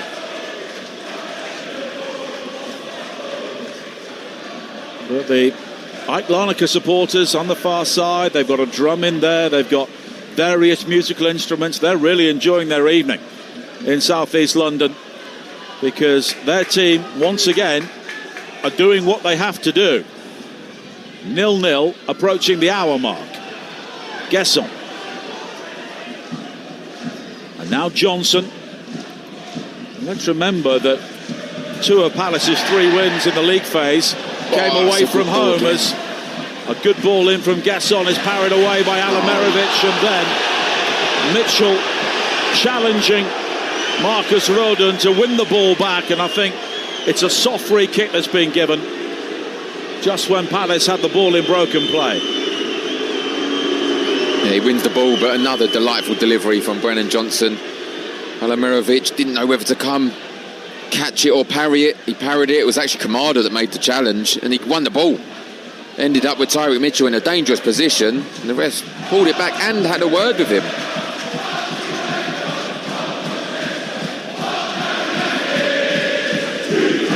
Garcia for AEK Larnaca. Ivanovic giving it straight back to Brennan Johnson, who then is fouled, and it will be a free kick for Crystal Palace. Wrexham Swansea coming up tomorrow night. Then on Saturday, a double bill from the Championship on Talksport 2. Borough against Bristol City at 12:30. West Brom against Hull, a massive game that at 3 o'clock. West Ham Manchester City in the Premier League, live on Talksport at 8, following Game Day Live with Adrian Durham. Sam Matterface and the team will bring you Sunday's Game Day Live from 1:30, and then on Monday night a double bill on the Talksport network. Brentford Wolves on Talksport, Portsmouth Derby is on Talksport 2. And Palace fleetingly have looked a threat in this game, but while they've had so much of the ball, they're also making rather heavy weather of it. Yeah, on a night of very heavy weather. They are, Nige. Brennan Johnson having a better half, putting some great deliveries. No one's really attacking it with any intent. They're playing an even lower block now, Larnaca. They'll be delighted with this. Now Kamada plays it forward, but it's cut out by Milicevic. His ball forward, though, can't pick out Bajic, and now Kamada again, but so often he's looking up, Daichi Kamada, and he's not seeing the options that he needs. Now Gesson again. Comes in field to look for Wharton, who plays it forward under pressure. Was he caught? Not according to the referee. And here's a counter-attack for AEK Larnaca. Pons over the halfway line. He's got Ivanovic to his left-hand side. 2 in the penalty area, but Ivanovic delays the cross, and it's Strand Larsen coming back to win it. Yeah, that's brilliant from Strand Larsen. Adam Wharton trying to break the lines. I thought it was a foul, in all honesty. I thought we got sandwiched. He ended up laying down as the centre forward, and his teammate dug him out. He ran all the way back, Strand Larsen, and won it deep in his own corner. Excellent defending. You're listening to Conference League Live on Talksport 2 with Enterprise Rent-A-Car. Here for it, book Europa at enterprise.co.uk. Another free kick here for AEK Larnaca. And Oliver Glasner having words with the 4th official, Dario Bell. And maybe 1 or 2 signs of frustration on and off the field here for Crystal Palace. 62 minutes, still 0-0. Ekpolo coming forward now for AEK Larnaca. It's back to Gustavo Ledes, who came through the academy at Barcelona, and now Ayana with a good run into the penalty area, but the ball was behind Ekpolo. He had Bajic unmarked at the far post as well, but Palace will clear, and now they get the free kick for the challenge on Gesson. That's a big opportunity, that, Nige. You're absolutely right. Bajic unmarked at the back post. Ledes picked the wrong option. If he just played it across, maybe that was a tap-in. There's the danger, the counter-attack. Well, we were talking to our colleagues from Cypriot Radio before this game, and they were playing this down, saying it was impossible that they could pull off a miracle once again, but it doesn't look like it at the moment. I think if Palace score, they could get a convincing lead here, but they have to get the opening goal. It would be such a letdown to see their first European journey come to an end at this stage. Wharton, but the free kick's been given for a challenge on Brennan Johnson from the captain, Angel Garcia, who is treading a rather dangerous line here. It's not his first challenge in this game, and he was involved in the non-penalty incident as well. Yeah, it's a sneaky one as well, really. I'm not sure how much intent there was in that, but just raked his studs down Brennan Johnson's Achilles. And it's a sore one, but he's up, Brennan Johnson. He's ready to take the free kick. Similar one earlier, wasn't there, about 5 minutes ago? Needs a good delivery, but look at the wind now. Look at the rain. I think the wind is as strong now as it's been the entire evening. And the rain, once again, is coming in sideways from behind the Holmesdale Road end. Johnson's free kick, it was the right sort of delivery, but slightly overhit this time into the arms of Alamarovic. But you could see what he was trying to do. Almost trying to use the wind to bend it back into the Palace players. I've played in conditions like this, and I was always the free kick taker. It is perfect for a free kick take, because you can hit it as hard as you want. You're not really going to go over the top of everyone, because the wind is so erratic at the moment, and that was the right ball, just too near to the goalkeeper. Kamada back towards Chris Richards once again, and now Lacroix, who scored the clinching goal against Mostar in the previous round at a time when Palace were really nervy. Mitchell on the overlap looking to deliver the cross, but it's closed down and Rodon will clear. Bajic again. Lacroix sticking very tightly to him, and he's able to roll him and play it back towards Dean Henderson. Wharton now on the halfway line, back towards Lacroix again, and surely at some stage Oliver Glasner has got to jettison three at the back here, because two of them are not marking anything. There's a long ball played forward again. Lucky for Strand Larsen, drifts out of play for a throw into White Larnaca by the corner flag. You're absolutely right, Nigel. We spoke about that in the first half. It doesn't need a three. This half in particular, they don't need three at the back. As you said, two of them are marking nobody. It's just wasted players. I know that's his formation, but sometimes you don't need to play that, and tonight is the night. Well, 25 minutes to play. They need a goal here, because if they go to Cyprus next week 0-0, it is going to be very tough. A small stadium, 8,000 capacity. Very different conditions, you hope, till this evening, but they're facing a team that hasn't conceded in this competition. Now Gesson, wide to Sarr. And now Wharton back towards Sarr again. He can look to hit the byline, drives it in low, and it's sent behind at the near post by Milicevic for a corner. There's better. Adam Wharton, heart of it once again. Lovely little through ball to Ismail Sarr. Tried to deliver one hard and low. It's hard to break this defence down. They're defending really, really well at the moment, Larnaca. Two quick goals in the game in Florence. Fiorentina 1, Rakov 1. Rakov were briefly ahead. Of course, the winners of that tie play the winners of this one. Wharton will deliver the corner. Played short to Kamada, and it's laid all the way back, and leaning back, Brennan Johnson sweeps it high over the bar. It's a big chance. It's a lovely corner. Adam Wharton looking to play one in. Plays it back to Kamada. The on running, it was set up from the training. On running, Brennan Johnson. High and wide. Double change incoming here for AEK Larnaca. Ivanovic is the first player coming off, and Enzo Cabrera will come on for him. And Riyad Bajic is also going off as well, and Yahav Gerfinkel will replace him. Gerfinkel, an Israeli international, and he will come on, and it will be pretty much a straight swap, and Bajic replaced by Enzo Cabrera, Argentinian, previously with Newell's Old Boys. This is 4th appearance from the bench in the Conference League, but he does have 9 goals so far this season elsewhere.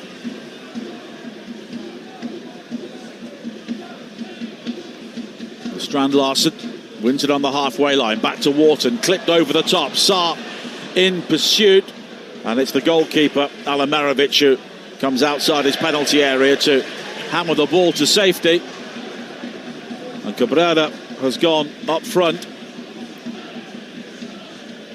and Gerfinkel is playing on the left-hand side of midfield ahead of Garcia, and clearly they believe that this is the area where Palace are offering more of a threat here, with Brennan Johnson and Ismaila Sarr.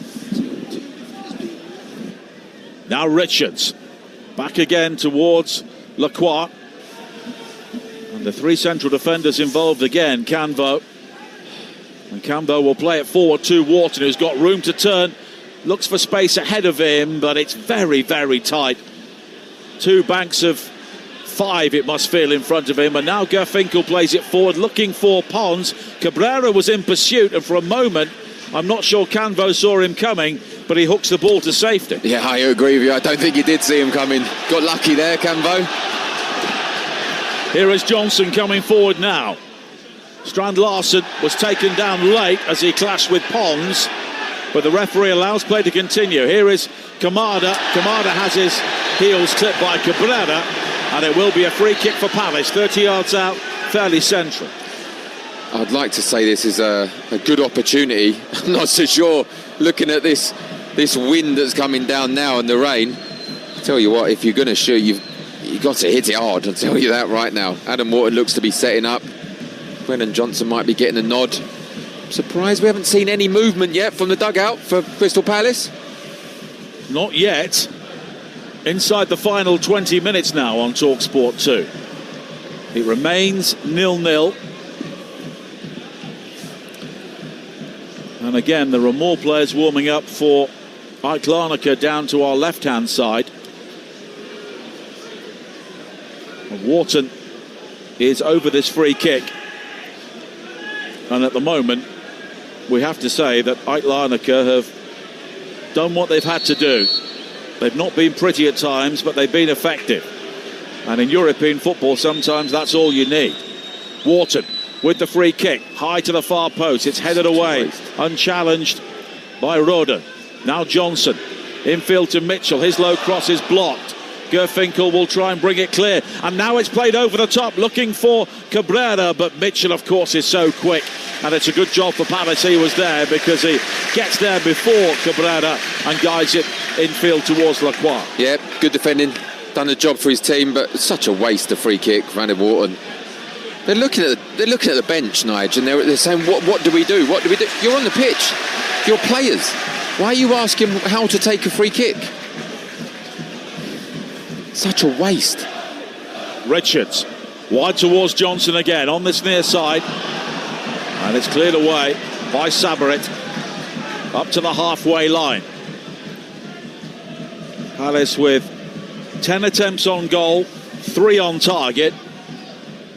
2 of those were in the first half.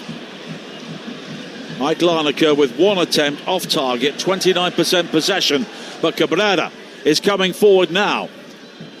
Looks to poke it infield to Roden, but he's crowded out, and now Ismaila Sarr on the counter-attack down the left-hand side. Ekpola is backtracking. Gasson takes over. A burst into the penalty area. The cross low towards the near post is blocked by Milicevic behind for a corner. That's better. Break at speed. Don't try and force it. That's what they've done. They broke at speed. Ismaila Sarr. Guesson went round the outside. Good touch. But again, once again, keep saying it. Magnificent defending. Still 0-0 as well at the City Ground over on Talksport. Both the second legs of the matches involving Palace and Forest will kick off at 5:45 next week, with Villa playing Lille at 8 o'clock. Villa have got their 1-0 first leg lead away from home. And again, the ball has been spotted up for the corner kick on the far side for Brennan Johnson. And as soon as he steps back, it rolls out of the quadrant. And at times, the flags have been almost blown down to the ground as the corner is swirled high into the penalty area. Richards with a free header, but it's over the top. It's a better corner. It's a better corner, isn't it? It just floated it in. It gives the defenders, gives the forwards an opportunity to challenge. Richards did challenge highest, jumped the highest, headed it over. And this game being brought to you in partnership with TNT Sports, the home of European football. And we have 16 minutes to play. Nobody's leaving because nobody wants to walk to the station in this weather. The rain is still torrential and the wind is still billowing around Selhurst Park. And we still await the first goal. Cabrera does well to control the goal kick and looks to play it wide to Ioanu, but it's all the way back to Henderson, who kicks it high up to the halfway line. Strand Larsen brings it down on the chest and lays it wide to Johnson, coming forward from wing back down the right-hand side, and the challenge comes in from Sabarit. I think Johnson saw him coming there, so pulled out of the challenge, and it spins out of play for a throw-in. There's the wrong option. There's the wrong option. Ismail Assar was making a good run down the middle. Strand Larsen making a good run in front of Brennan Johnson. He just decided to dribble it out of play. Been inconsistent performance today again for Brennan Johnson. Played some lovely deliveries into the box. He's also done and made some strange decisions as well. That was being one of them. Canvo with the back pass to Henderson. Gold Cup day at Cheltenham tomorrow. Harry Redknapp's the jukebox man, one of the favourites. And Talksport will have all of the action from 6 o'clock on breakfast. H&J live from the course. The Gold Cup is at 4. The first 5 races will be live on Talksport. And here on Talksport 2, Racing Live will bring you coverage of all 7 races in depth from 1 o'clock. And if you download the Talksport app, you can swipe between Talksport and Talksport 2. And it's a good day to do that on Saturday with big games in the Championship here on Talksport 2 and Game Day Live with Adrian Durham with all the goals as they go in over on Talksport. 14 minutes to play here, 0-0 at Selhurst Park.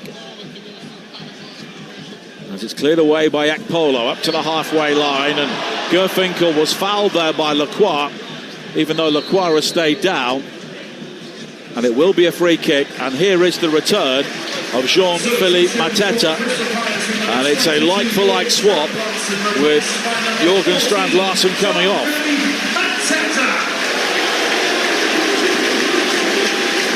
Oh, and there's a mixed reaction there, Nigel. I think the cheers outweighed the boos, but there were a few boos there. Look, it's understandable. He wanted out. I had my headphones off there, I was listening. It's mixed reaction. If he scores, though, but the bottom line is he's still here and he's got the ability to win the game for Crystal Palace. 100%. If he scores, we're all fickle. Of course. It's a fickle business. If he karate kicks the corner flag, they'll be singing boom, boom, boom. Mateta's in the room. Don't worry about that. And next season it'll be boom, boom, boom. Mateta was in the room. Possibly. Yeah. But it's all about the here and now, and Palace need a goal, more importantly.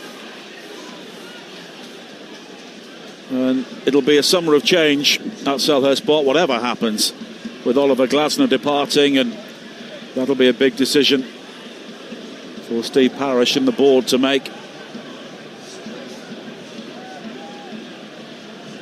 But they've selected very well in recent years for a variety of reasons. Glasner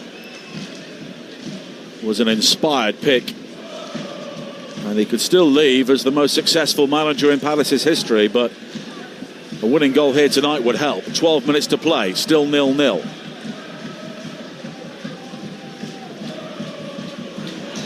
And now Sarr chasing a long ball forward, but it's overhit.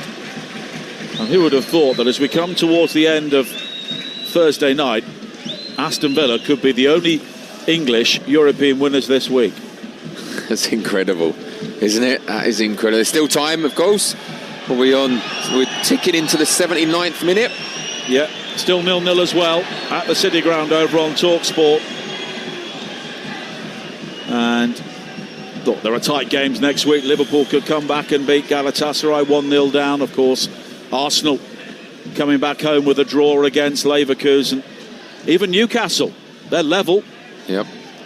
Tough game though at Barcelona. Yeah, tough one.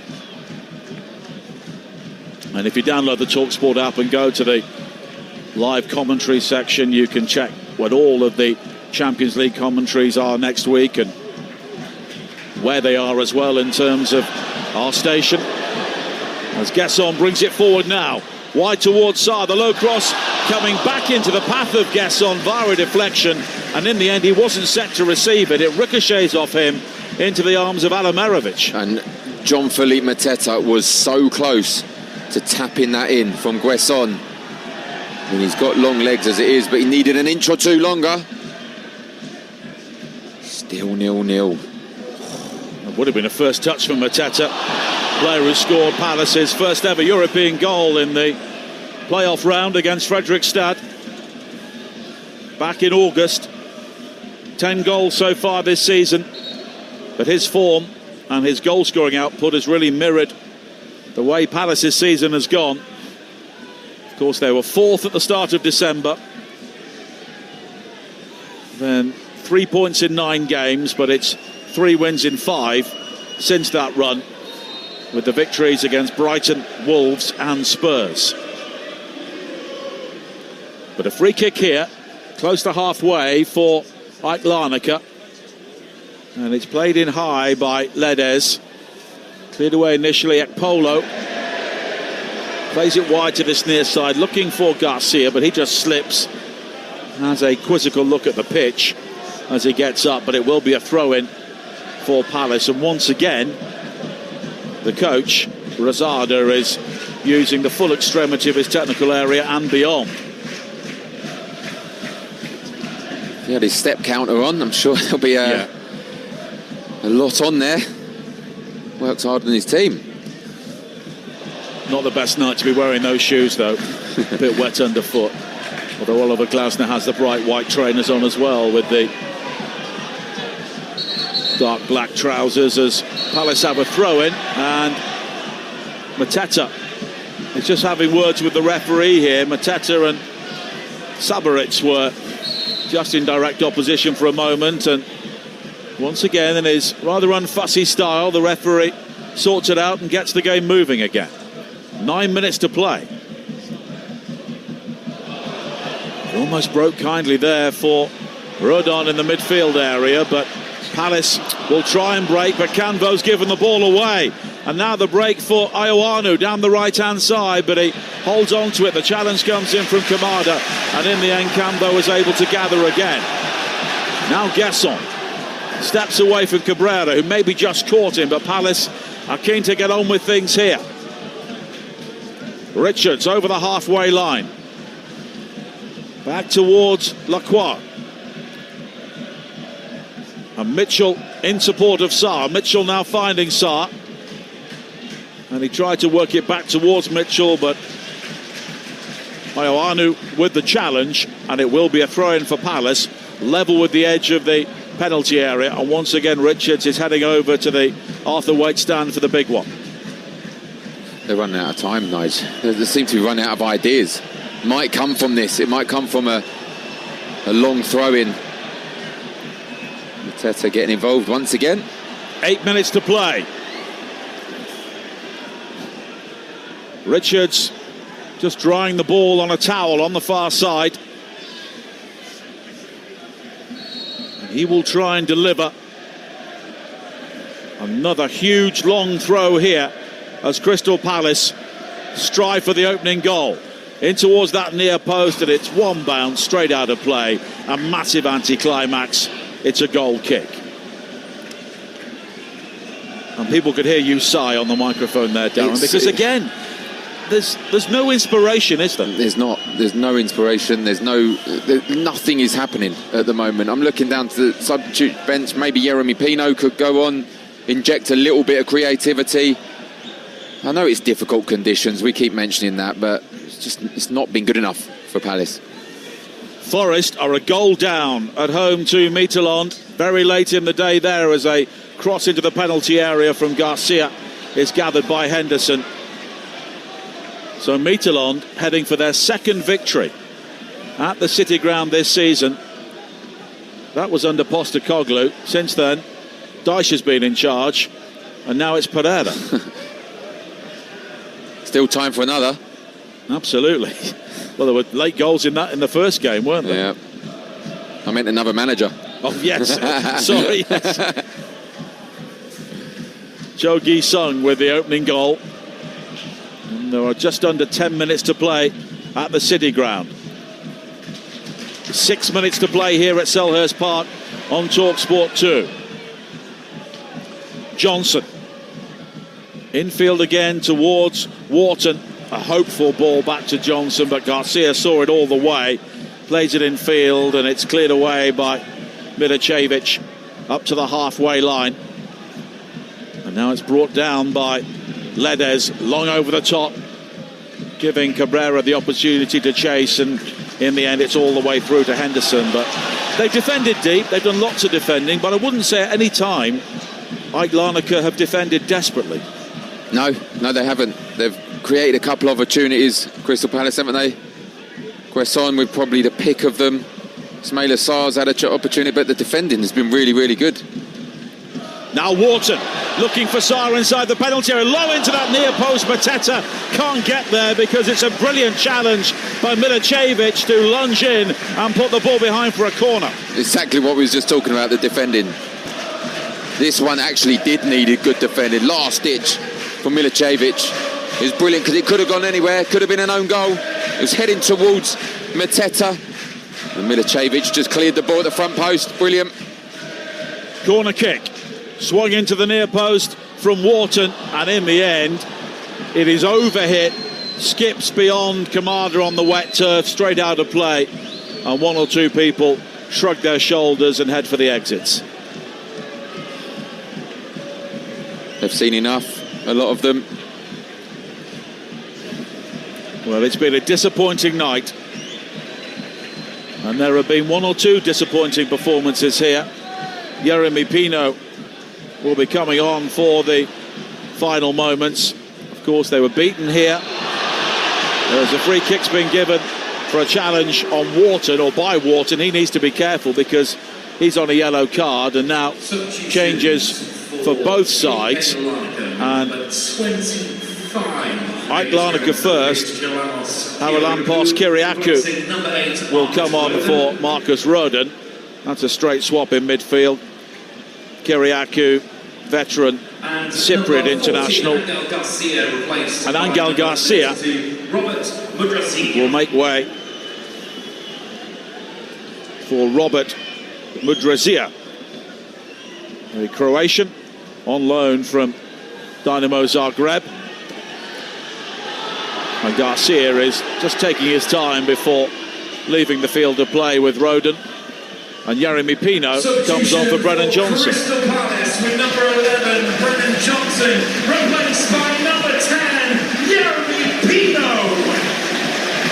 Well, Pino with a goal and 2 assists against Shelbourne. Does have plenty of European experience. Of course, won the Europa League with Villarreal when they beat Manchester United in the final 5 years ago. But he's got just under 3 minutes plus whatever's added to make a difference. There's another corner for Larnaca. Yeah, a long ball played forward, deflected behind, and with 2.5 minutes to play, AEK Larnaca here have the opportunity to win this game and take a lead back to Cyprus. What a sting in the tail this would be. They have taken everybody forward apart from the goalkeeper here, and Palace have drawn everybody back. They are sensing a real opportunity. It's a packed penalty area. It swung high to the near post, and Richards just about gets a header on that to send it behind for another corner. Yeah, I mean, from the angle we're at, looked like it might have been nestling into the far corner. He did rise well, Richards. As you said, 1, 2, 3, 4, 5, 6, 7 players for Larnaca in the penalty area, sensing a late winner. They're still there, and they're clearly thinking, right, this is it. We've worked hard for this, and now this is our chance. And the corner kick will be taken by the former Barcelona youngster, Gus Ledes. Will a set piece win the game here for AEK Larnaca in the 89th minute? Ledes with an outswinging corner, which is headed away by Mateta. They'll try and keep it alive on this near side with Milicevic, but Wharton is able to hammer the ball away. Ekpolo plays it back over the top, and the ball is still inside the penalty area, but in the end it's shepherded behind by Canvo, and it will be a goal kick as we tick towards the 90th minute. And tick towards a very, very disappointing result that this will be for Crystal Palace. This will feel like a win for AEK Larnaca if they can hold out until the final whistle. Taking Crystal Palace back with a draw will feel a tremendous achievement, they'll think that. Here is Sarr finding Wharton again, and now square to Canvo, and they have retained 3 central defenders right to the very end. Now the low ball into Mateta. He allows it to run. Gasson's shot, though, is blocked inside the penalty area by Sabarit, and in the end a free kick has been given. Yeah, he looks in a bit of pain, Sabarit, but there we go. Was just talking about, haven't really had to defend too well. They have now twice, Milicevic, and now Sabarit. It was an over, wasn't it, from Mateta to Guesson from a Tyrick Mitchell cross. Just watching the screens in front of us to see what happened, how he got hurt. I think it was a follow-through from Guesson. There wasn't much. I think it's a little bit of dark arts. A minimum of 3 more minutes, and that's the cue for more people to leave. In the Europa League, Endrick, the teenage Brazilian on loan from Real Madrid, has equalised for Lyon very late on, away to Celta Vigo. Still Ferencváros 2, Braga 0, Genk 1, Freiburg 0, and Forest 0, Midtjylland 1. Go on. Now a long ball played over the top. Mateta is chasing, but Milicevic was always goal side. Ekpolo plays a ball forward now for AEK Larnaca. Richards with the back pass. Cabrera closing down Henderson, who hammers it forward up towards the halfway line. Nodded back towards Richards. And the flag's up for offside, even though Palace have the ball. It's probably the first error this referee's made today, actually. Should have played on there. They got rid of it, they got on with it really quickly. Now a high ball forward looking for Sarr, but it gets caught in the wind and drops behind him. And now Canvo. Back to Kamada. Pino is forward, so too is Gesson. He goes down, but no free kick. And Ekpolo will clear, but it's straight to Canvo. And now wide to the far side again. And Mitchell, but Mitchell has lost out to Ioanu, who came on in the first half, and he's had a fine game. And we have just under 90 seconds of added time to play, and it'll be another Chris Richards long throw here. He gets the towel to make sure the ball is absolutely perfect for this, as Palace look to win the game here and now and have something to take to Cyprus for the second leg. High into the area. Ioano will clear. Claims he was fouled by Lacroix, but nothing given. Ioano quickly gets to his feet. Mitchell under pressure as much from the elements as the opposition. Thinks about going back to his goalkeeper, but now will try and drive forward instead. The challenge comes in from Mudrizia. That's a foul.